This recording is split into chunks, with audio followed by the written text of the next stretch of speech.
This is the Financially Simple Podcast, a show dedicated to destroying the complexities of money for today's small business owner.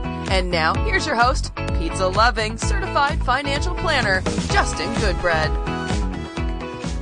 Welcome to Financially Simple. I'm your host, Justin Goodbread, and today is a different episode for me. Today is episode number 100. I can't believe it. I started this journey in January of this year, and I just had a desire to share an episode or a podcast on how business owners can build a business to sell.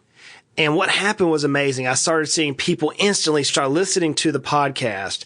And so I was talking with our team, and they said, "Hey, Justin, we're at episode number 100. Just take a quick second and go back and tell us the top episodes that you've liked thus far." And so that's what I want to do today. And I want to challenge you to go back and listen to some of these early episodes. I got to tell you, I would not have dreamed I'd be at episode number 100, but man, we have gotten lots of emails, lots of messages through social media. We've had people sign up for our newsletter through Financially Simple on the blog. We've had a fun time. And honestly, I've learned a ton. If I go back now and listen to those early episodes, I'm pretty amazed at how awful it was. Ugh, it was bad. I sounded like I was reading from a script, but the content was good. There was good information in there. So what we started off with was building a business to sell. And we went through a ton of episodes. I think we had a total of almost 40 episodes on growing a business to sell. And to me, there was a lot of cool things there. The very first episode to me is interesting in that series, and it was planning the sale of your business by starting at the end. To me, that's key. And I like that episode because in the world of planning, we have to know where we're headed. So many times we find ourselves accidentally in business. I don't know about you. Maybe you didn't set out to build a business. I did. This is, like I said, my fourth business, but maybe you didn't set out to build a business. Say, hey, I'm going to grow a business and build it. Maybe you had an idea. Maybe that's all it was. The American dream. I have this idea. I have this widget that I want to create. I have this service that I want to offer. Maybe you got fired from a job and you're like, screw this. I'm going to go do it myself. I was talking to a contractor who does tile, and he just got fed up. He's like, man, I'm out here doing a bunch of work. I'm really good at it. I'm making a lot of money for the man or for the boss. I'm going to go do it myself. And before you know it, he has a good rock star business. But ultimately, no matter where we're at in this business world, my challenge to you is this. Why are you doing it? What's your out? How are you going to get out of this thing? Like, Justin, I'm only like 30. Yeah, I'll be 40 here pretty soon. I'm thinking about it. I'm like, kind of looking forward to that. I hear you started and you grow up a lot. I don't know. Maybe I'll never grow up.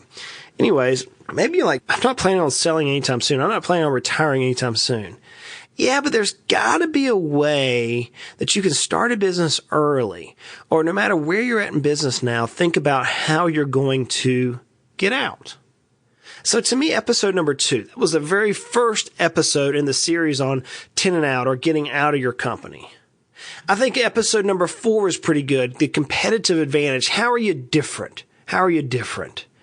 I think that is a vital key to overall growing the size of your company. I enjoyed learning about employment agreements. I talked about don't share the corn, share the harvest. I think we titled it that way. And it was about taking your keys and sharing them amongst all of your employees, teaching them how the company's success can add to their success and their success can add to the company's success. And you all can march in the same direction. I think a pivotal point is, how do you value your company? How do you value it? What's it worth? Number 19 is know your business's minimum sell price. See, so many people don't understand the value of their company. More importantly, they don't know how to grow the value of their company. Number 19, we deal with that. Episode number 19. How are we growing the value of our company? How does it calculate it?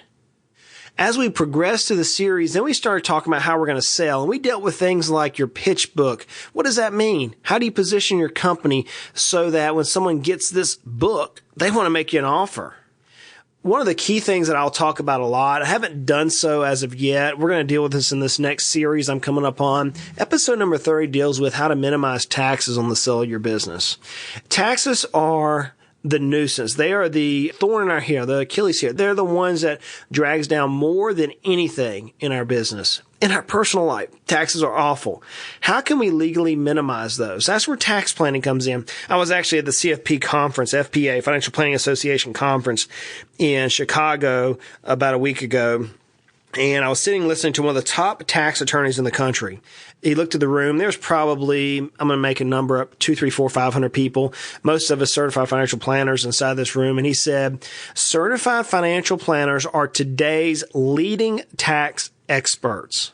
And he went on to describe that so many certified public accountants or CPAs are having to do remedial tax work. They're having to either do 1040s, crunching them out like the TurboTax or a couple of these other companies out there, or they're having to do pretty advanced audit work. And very few CPAs are actually thinking about how they can reduce taxes. And that's true.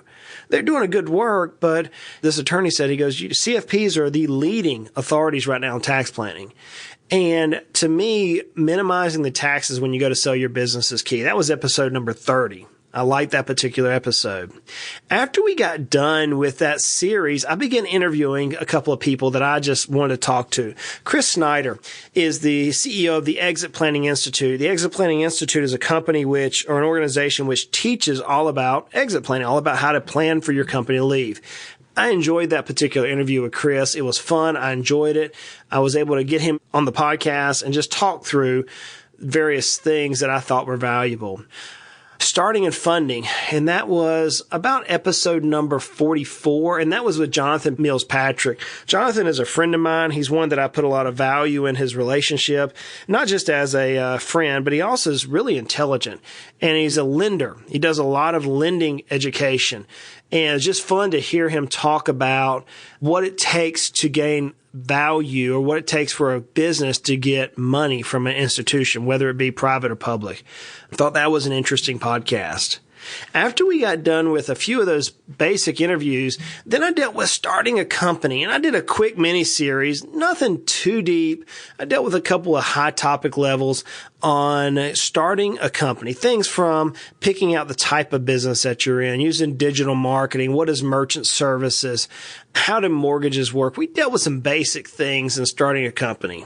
Mortgages came into play because oftentimes we can use home equity for a beginning of a company. So I thought those were interesting, and those went from about episode number, give or take, episode number 48 to episode number 62. You are listening to Financially Simple, destroying the complexities of money for today's small business owner. Then I jumped straight into a very long series on growing the value of your company. And that's currently where I'm at as I record this episode number 100. The whole key of this particular series is business owners don't know the value of their company. So if we don't know the value of the company, then how in the world do we know what to do to make our companies more profitable, more valuable? What do we got to do? So I'm in a series and I'm dealing with the 8 core functions of growing the value of your company.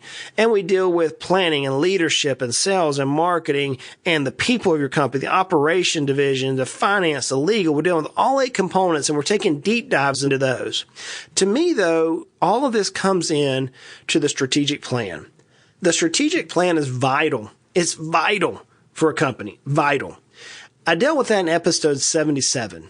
I began dealing with the strategic plan. I did about a 7-part series on what is the strategic plan and how you, the business owner, can do strategic planning for your company. If you can't do strategic planning and know exactly where you're headed, then your company's just going to flounder. So from exit 77 all the way through about episode number 83, man, that is valuable content. That's probably some of my best content to me that I've outlined through this whole series. Now we've jumped through what it means to be a leader, what it means to be a manager or planning. We've dealt with sales. Now we're in the middle of marketing, and we're going to continue that in this next episode, episode number 101. After the marketing, we're going to jump into people. How do we hire people? How do we train people? How do we motivate people? We're going to talk about all those things, and we're going to apply it to how does that increase the value of your company. We're going to deal with operations, we're going to deal with finance, we're going to deal with legal, and we're going to wrap up the series probably around about episode number 120, 130 is about where it's going to wrap up. And then I'm going to do a 180. See, as a certified financial planner, most people expect me to talk about money. I'm going to do that. I'm going to stop and go way back, and we're going to deal with personal finance for the business owner. We're going to talk about the basics. How much money should you have in a checking account? How much money should you have in a savings account? Should you even have a savings account? Should you even have a checking account? I don't know. Should you use local banks? Should you use non-local banks? Should you use online banks? What about insurance? Man, I get tired of that word. I was reading insurance contracts today. They'll kill us. They drive us crazy. We're going to deal with that in the upcoming episodes. We're going to deal with investing, real estate investing. Is it all it's cracked up to be? We're going to talk about it. We're going to talk about how to do real estate investing. Should we do real estate investing? We're going to talk about the stock market. Everybody's nemesis. They love to hate or hate to love. One of the two, depends on where you're at in this thing. We're going to talk about the stock market. We're diving deep into it. So guys, I just tell you all that to say thank you. Episode number 100. I can't believe it's here. I'm excited about the future. I'm excited about sharing this content with you. Here's my request. Those of you who are listening to this episode, my request is this. Help me. Help me. Are there episodes that you want to hear? If so, let me know. Let me ask you this. How can I improve? I would love to hear feedback. You may say, Justin, have you ever realized how much you say this? I try to listen to every episode, but help me be better. I'm an old country boy. You know that. I'm not a podcast specialist. I'm not an expert at this. I deal with finances. I deal with money. I deal with showing business owners how to make a ton of money, help them grow net worth. That's what I do. I'm not good at this, in my opinion. So help me. Tell me what I can do to improve. If you have some insight, let me know. How about this one? Just do me a favor. Go on iTunes, Stitcher, Spotify, wherever you're out, leave a review. If you like the show, look, I spend lots of hours and time trying to build every episode. A lot of experience goes into this. I mean, I've been dealing with business since I was 15 years old. If you can do it in business, I have dealt with it. I promise you. I've had all sorts of fun times, and I say that tongue in cheek. But business is fun nonetheless. If you like the show, just leave me a review. Leave it a good one. I'm not asking for money, but I'd like to have a good review from you on iTunes. That's how they rate us. iTunes, the more reviews we get, the better it goes in the rankings, the more people we can impact. Hey, share the episodes. If you find something going on iTunes, tag me out there on Twitter at Justin Goodbread. It's pretty easy. Had somebody do that the other day. They said, hey, Justin, I heard this episode, man. This is rock star stuff. Guess what? It was in that strategic plan. They sent it out. And instantly, we had like 40 more people listen to that particular episode. So if you find an episode you like, do me a favor, share it. And say, hey, Justin, appreciate this, man. Thanks. So my job is just to continue to share what I learn day in, day out as an advisor, as a financial planner, as a certified financial planner, a certified exit planning advisor, and a certified value growth advisor. My job is just to share it with you. We're debating on whether or not to keep 2 episodes a week. Let me know what your thoughts are. Shoot me an email, justin@financiallysimple.com. Hey guys, I'm going to drop it off of that, but thank you. Episode number 100. It has been fun. I've learned a lot, and I'm looking forward to the next 100 episodes. Hopefully before too long, we'll be dealing with episode number 200, and you will say, Justin, you have improved dramatically in your delivery since episode number 0. You've gotten better at this, man. Good job. So guys, I appreciate all you do for us. If I can help you in any way, you know how to get a hold of me. Connect with me on social media. I'm everywhere. Shoot me an email, Justin@financiallysimple. Like I say every week, life is hard. It is. Podcasting is kind of difficult, guys. It's not hard, but it's difficult. It's a commitment. But life is hard. Life is hard. And life is frustrating. I can't tell you how many times I've re-recorded episodes because the sound didn't work. I forgot to hit record. Oh, money doesn't have to be. Let's continue to make our lives at least financially simple. Hey, y'all go out and make it a great day. You have been listening to the Financially Simple podcast. The information in this show is for informational purposes only. This show is not investment advice. Instead, seek help from a competent financial advisor. Justin Goodbread, CFP, is an investment advisor representative of Heritage Investors, a registered investment advisor.